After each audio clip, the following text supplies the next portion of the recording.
Welcome to P&B Sports Show. I'm your host, Abel Sunday. What a night it was in English football as Manchester United showed character, coming back strong to beat Arsenal 3-2 in an exciting match. We will look at what went right for Manchester United and what this result means for both teams. Away from football, sport is also making a real difference in society. One of the key organizers of Basketball Beyond Bars, Dr. Benjan, joined us to talk about the success of program and how basketball is being used to change lives. Joining us virtually is our in-house analyst Tom Aroko as we break it down. Grab your teacup because P&B Sport. Welcome back. It's still P&B Sport, reaching you live from the nation's capital. And I've been joined by our in-house sport analyst, Tom Aroko. Tom, good morning, and I believe your weekend was superb. Good morning. Yes, my weekend was superb, but we have to work on weekends. That's the nature of the job. Okay, Tom, we don't have to. Let's dive into the conversation. Manchester United yesterday came out blazing, I beg your pardon, beating Arsenal right down in their backyard. But with this momentum gathered together, can you say this is a turning point for Manchester United, for the Red Devils as they call themselves? Obviously, I think we've seen a turning point for Manchester United under Michael Carrick. He's a coach that has shown that he can adjust to whatever is being thrown at him so far. Yes, it's just 2 games, but these are not just 2 games for Manchester United fans. I think for Manchester United fans, these are 2 games that mean a lot. A lot of coaches would have had a soft landing, starting. I expected that some other coach or manager, he will come in and he will say, "Oh, can't I just get on these games?" But if you see that Michael Carrick started with Manchester United, moved on to Arsenal, and he has actually proved that he has some character moving forward. But I will also have to correct something. I think for the first 30 minutes of the match, like you said, they came in blazing hot. I feel they were just cool with Manchester United for the first 30 minutes of the match, but later on they started adjusting. So I think, but they had a fantastic performance. But from your own assessment, what do you think Michael Carrick has done right? Because having seen sitting down, playing very low block against Arsenal side, and seeing Arsenal throwing everything at them at the first half, like you rightly said, but they were able to withstand and try to defend properly. What do you think Michael Carrick did right yesterday? I think for Michael Carrick, what he did right is that it's not actually what happened in that match, but you could see that this is a person that has built a personal relationship with such a short period of time with some of these players. This is someone that he did what a lot of people have not been able to do. We saw in Michael Carrick that normally would have chosen to would have been able to say, okay, let's just attack, let's just try to score a lot of goals as well as Arsenal. But he came in and said, okay, let's play a low block against these players, against Arsenal. That was what he did, and he played fantastically well. You could see that wherever the ball was, you could see that the players were there entirely. And he said, let's not deceive ourselves. Let's play exactly the way we are supposed to play. You could see that they played differently against the way they played Manchester City, just because of what was being thrown at them. But also one thing that we can say that Michael Carrick did well was also that it's obvious that he prepared for the set pieces against Arsenal, who are the new set steps in the Premier League. And it was extremely good. I believe that he spoke to Lament before that match, and he told him that you need to step up. And that was what we saw from Lament. We could see that if it was under Amorim, let me compare it to Amorim. If it was under Amorim, we could have seen a Kobe Minor who wouldn't have played, who wouldn't have played the matches at all. But he has been able to play 2 games. He played the Man City game, played the Arsenal game. Then we could also see a Bruno Fernandes who wouldn't have played, who played deeper under Amorim. But instead, in the Arsenal match, he played a little bit forward as well, under Michael Carrick. Then we could see a Kuna who has come off the bench twice, to give us results, and he has shown that Michael Carrick has shown by this particular result and by the way he has played his players trying to get everyone involved that that the perfect coach for now for Manchester United. Okay, well said, Tom. But that game, if we have to look at it critically yesterday, you saw. It's audible. I can't hear you. Can you hear me now? Yes, yes. Okay, I said yesterday, if you look at that game critically, you could see that Mbamo missed some very clear chances that would have scored. That goal would have gotten to 5, if I'm not mistaken, because there's the one he got and okay, he missed one clear chance while Fernandez missed one other clear chance. But looking at all those chances they created with him, if they can capitalize on those chances that is going forward, do you see a formidable Manchester United team?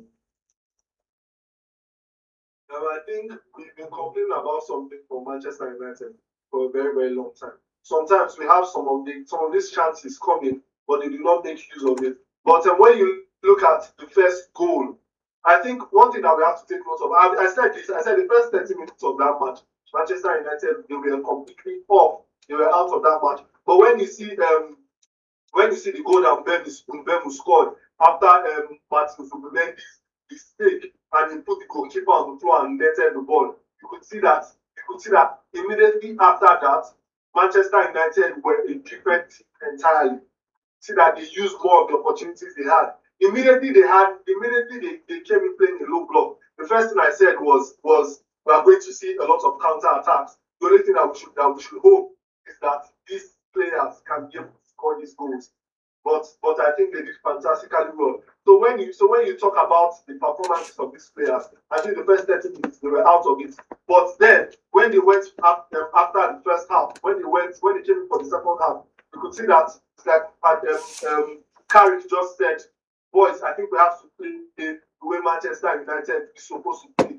I think he was able to cite these players, let them know that let players like Ahmad and them will know that people are coming from international championships competition. So you people should be prepared for something as good as this. And he was able to cite those players. That's all I can say. Okay, before we move to Arsenal, talk about Arsenal. Patidogo's goal, that was a screamer. I don't know. Look at that goal, the quality of the goal. And this is the player that under Amorim, I think they did not really let him out to. You could see how offensive that guy is, very important to Manchester United attack. But look at the goal. What will you say? What can you tell us about it? I think that goal was fantastic. That goal was fantastic.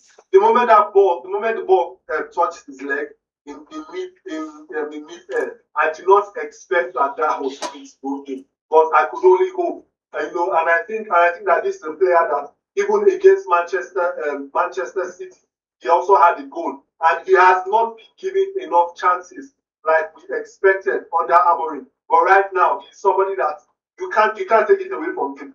It's either we have Kunha, we have Mbemu, or we have to. It's as if we've been able to look at. It's as if we've been able to solve our attacking problem so far, which I do not even think has been a problem. But the particular concern for me and a lot of Manchester United fans have been, what are we going to do about our backline, about our defensive issue? I think that's what the major problem is. But I think Dogu is somebody that we expected a performance like this from. The young lad is doing exceptionally well in my own opinion. Well said. As we try to wrap up this conversation, let's talk about Mikel Arteta. I remember last week I asked you, I said, do you think this top 4 will remain like this, or do you think there will be changes in the end of February? But the way it looks, don't you think Arsenal are taking their legs off the pedal now? I think it's expected for people that are playing about 4 different competitions. We can see them in the Champions League. We can see them in different cups. We can see them in Carabao. We can see them in the English Premier League.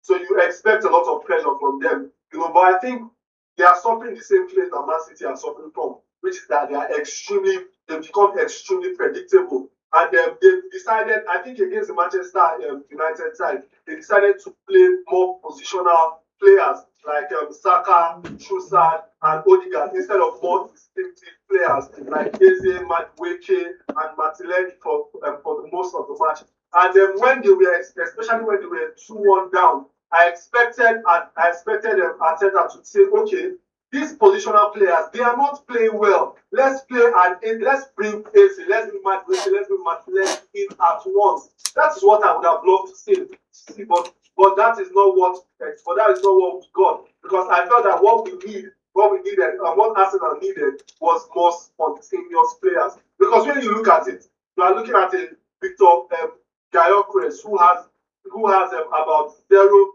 non-penalty goals. You can see a Bukayo in the last 11 appearances. You can see a Bukayo Saka who has 0 goals in his last 13 appearances in all competitions. You can see a Gabriel Martinelli who has 0 goals in his last 13 English Premier League appearances. A Nonimad Wake as well, who has no goals so far on the Arsenal side. You can see Leandro Trossard, who had only 1 goal in 11 appearances in all competitions for the Arsenal side. So you can see that it's kind of confusing right now. I think they are becoming a little bit predictable. I think that once the positional players are not working, bring in players that have a little flair to them. Players like Eze, a player that can play multiple positions, because that is the reason why you got him. Do you think they are predictable, or Manchester United is just lucky yesterday? Because I don't think you can take anything away from Mikel Arteta's team right from this season from the beginning. I think entirely before coming in, I expected that Manchester United will be the most predictable side because of their lack of depth as much as the Arsenal side. But you could see that Arteta did not utilize the depth that he had in his team. He just said, okay, let's use particular players. And these players, in the last how many matches, yes, they held their positions, but they've not given the results that you expect them to give. All right. Something that I feel Arteta will also have to do. All right. I would have loved us to. I would have loved. Yeah. I would have loved. Can you hold on a little? Hang on a little. I would have loved to have this conversation, but we are running out of time. So thank you very much for your analysis on our show this morning. We'll be going on a short break, but when we return, we'll have Dr. Ben Jang right here, and he'll be telling us everything about basketball beyond bars that just wrapped up in Lagos a few days ago. We'll be right. Welcome back. It's CPRB Politics live from the nation's capital, Abuja, and I'm being joined with by Dr. Ben Jang. Doctor, good morning and happy weekend. Good morning, sir. It's a pleasure being here. You are back again. You know, the last time I think I have conversation with you. You were still in Lagos with this beyond basketball beyond bars. But can you just tell us what inspired you guys to organize such program? Okay, as part of our developmental programs, we partnered as technical partners with the Reformed Warriors basketball team, which is a program that we started in the Kirikiri medium prisons last year. It was being headed by one of the correctional officers of the NCS, Mr. Adeni. We started this program to using basketball as a tool in reforming, reintegrating inmates back into society, giving them programs where they will stop being idle, but we will now use basketball to now break in that time that they will be engaged. Engage them. Their time stay in jail, in the prisons, and even after serving their term. It's no more prison, it's correctional. So it's more like you are going there to get corrected from what you've been doing or what you did that got you in there. So we're using basketball now as a tool in rehabilitating these inmates. We started last year, December. We had a one-day tournament between the medium, who are the host, medium prisons, and the maximum prisons. So this year, to start the basketball beyond bars, the January 2026 tournament, we had a 2-day tournament, which we now merged players of the maximum and the medium facility team, and we now brought in players from outside. Brought in players from New Song Basketball, brought in players from Ikeja Cantonment, from SM Square team. Now we were able to see an improvement from the first edition to this. Meanwhile, this program started, I think, about June, July, where they started bringing in players to come and start playing basketball. So there are players that have never played basketball, but now with the way the coaches have been putting in effort and so much work, it was overwhelming. And our GM, Dr. Udo, Dr. Ubon is so passionate about this. He has been on this issue and making sure that by the grace of God, we are looking forward in expanding to other facilities in Lagos, of other facilities in different states in Nigeria. It's going to be a very big national program by the grace of God. I was even coming to the already after this. I was thinking, why is it that just Lagos in particular? Doctor, let's talk about what this edition. What is the most what struck you like in this edition? What is that? What is the moment that? What moment struck you in this edition? This edition, the first edition they played between themselves, the guys from the medium and the guys from the maximum. And during the games, during the first edition, we saw where some of them were like trying to be aggressive or using bad words and the rest. But it's a program. It's a gradual process. You start, then during their practices before this other edition, their coach worked on them. Their coach did a very good job. Worked on them mentally, physically, you understand, emotionally, to see how he'll be able to equate a balance in how they play. When the tournament was going on, at some point the coach knew, okay, this person, this is how you address him, this is how you approach him, and they played very well. At some point they were leading the Ikeja team. You understand? But some in hot cold, like we say, you don't lose, you learn. So they made some little mistakes, which I know before the next tournament it will be readjusted. You see players coming to meet you, discuss with you, very good conversations. You understand, how do we get to learn more? How do we get to approach this game in a different field when we are being down? So these are meaningful conversations that we're having. Spoke to a whole lot of them. Some of them, yes, they regretted what they are doing, and this program right now is already setting them on a good tune, and they can't wait to even go back to society and be good people, be good government, be law abiding. Yeah. Okay, going forward, what is this? How is the arrangement for this program going to look like? I'm talking about the calendar.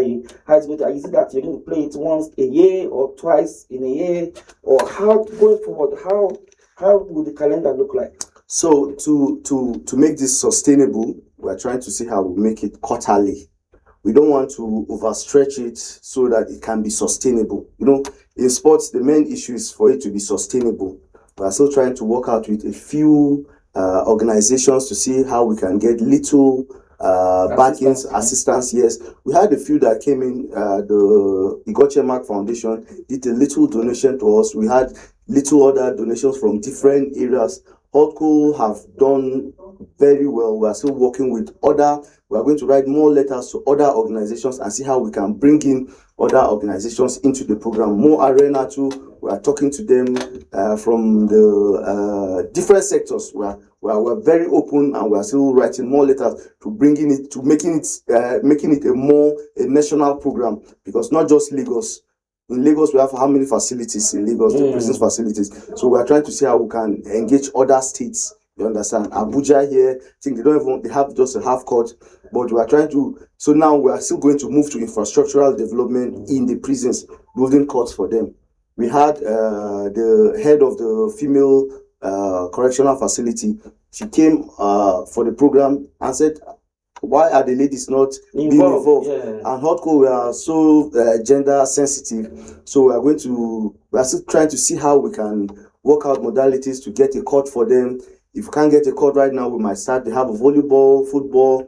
We can start something with that. That they can start with. Something that has to keep them engaged. You understand? This program is I think is one of the best things that will happen. They have other vocational programs inside the prisons yard, but sports is a unifier. Sports will bring in will reintegrate you back well into the society. You understand? So we're really looking forward to making sure that That's a very good one. That's a very good one. But let's move. And I wish you guys success. And I pray that the next edition should be bigger than this one. And of course, your people should come and partner with you. That's the major prayer. Yeah, It's the partnership. But let's move to the next conversation I want us to have about this basketball court collaboration with Mark Oguche Foundation Basketball Oguche Basketball Championship that is going to go on from on 30th to 31st in 22 states in Nigeria. Now, what is it that you guys want to tackle the grassroots? Is that the vision? So thank you very much. Very good, a good one. So like I mentioned earlier, Hotco, we are more on grassroots development. This program, we've been doing it for about 2 years. In fact, more than 2 years. We have a national coordinator. We have our own different state coordinators. So we've been having end of the month tournaments in about 12 states for the past 2 years.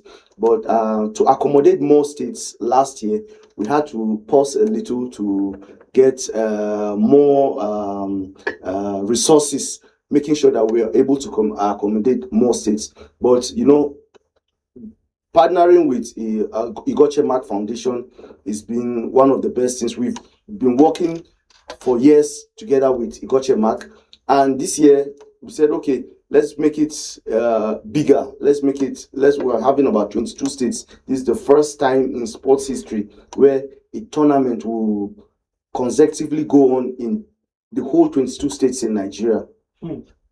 We have in every state, we are looking at for about a minimum of 10 teams. So if we're doing that maths right now, say you know how much teams you must have covered at the end of the day. 10 teams in 22 states. We are looking at about 150 teams at the end of the day. We are looking at about 3,300 players that will be engaged. Now we're not just after just the players, but we have coaches, we have referees, we have the teams who have their own media. Engage all this. We are all engaging them, the fans, the community. This is all we're about. This is what sports is meant to be about. But let me digress a little, because I know we're running out of time. But let me digress a little. You talk about referees. Don't you think because of lack of games, that's why our referees don't perform very well on court? That's why we are bringing in these programs. Now, not just the players are being engaged, the referees too are being engaged. The more games they have, the more exposure, the more composure they have in officiating games. And I think to some extent need to start reading for you on your FIBA badge or something. I knew referees that started the Abuja City League here and how they've been able to grow from just the City League. And that's our bigger vision for the Hotco end of the month tournament. We are going to develop into every state having their own intercity league. Now, what Igoche Mark has been doing since about 2010, 2012, having basketball tournaments in his hometown, Otupo, bringing it to Abuja, having a basketball team. These are all developmental programs that we want every state to have in their running. You understand? With this, these youths are being engaged. There are programs that are keeping the community also engaged. The fans, people around, people want to join basketball. You understand? And we're always preaching how we can fuse basketball with education. Through basketball, you are getting scholarships. You understand? So these are just. So that's before we wrap up this segment. Before we go to this day in sports today. We used to have Mark the Ball tournament then. It was very, very good. One of the best so far in town. Still the best. Well, but it's been a while. That's why I'm saying one of the best then. But now, you have the likes of Louis Edem. We have also 51 Alliance. They are coming and they're putting us a spectacular championship for these players to play. But why is it that we're not hearing that? We don't hear that Mark the Ball anymore. You don't mark the ball. They invite teams. You see Abuja here is bubbling every time. But why is it that we don't have that again? Quickly. For about 7-10 years, Mark the Ball was the only or one of the biggest tournaments in Nigeria. But the growth of sports is that other states can learn and develop for their own programs as well. Louis Edem is doing his own in Lagos. Crown Elite is having their own. The Dam Foundation, which they did an amazing tournament to December last, they've been doing their own. So the point is for every state to have their own programs. Mark the ball they've been doing. They had the last tournament, the biggest, one of the best they did was in 2022 when they hosted almost all the teams in Nigeria, both male and female. Now, this is part of the programs they've been doing.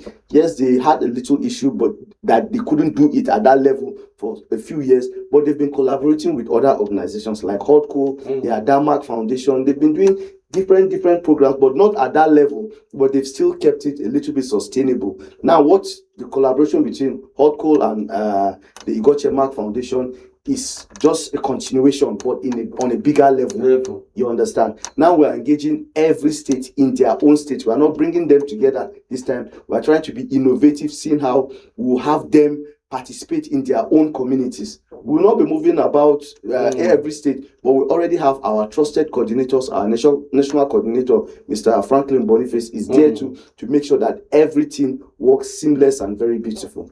Nice. Very fantastic. And I hope that I want to bring you back to this studio again, and we'll talk about this more. Probably during the championship or after the championship. This takes us to our next segment, which is Today in Sport. On January 26, 2020, the sport world was left in shock. Basketball legend Kobe Bryant, his daughter Gianna, and 7 others lost their lives in a helicopter crash in California. Kobe Bryant is remembered as one of the greatest players in basketball history, and his sudden passing was a sad moment felt across sports and around the world. Talking about post-up moves, footwork, and sometimes the triangle. This kid had passion like you would never know. It's an amazing thing about passion. If you love something, if you have a strong passion for something, you would go to the extreme to try to understand or try to get it. What Kobe Bryant was to me was the inspiration that someone truly cared about the way I am.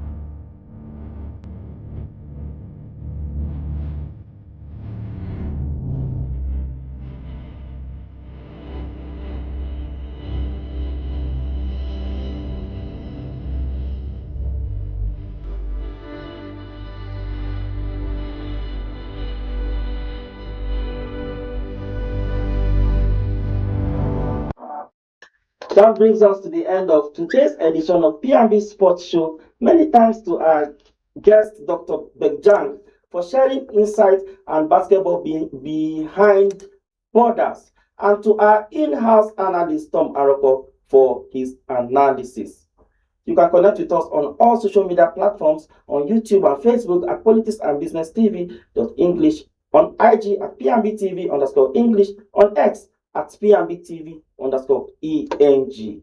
That's the size of our show this morning. I'm Abel Sunday from me and the entire team here in Abuja. Goodbye.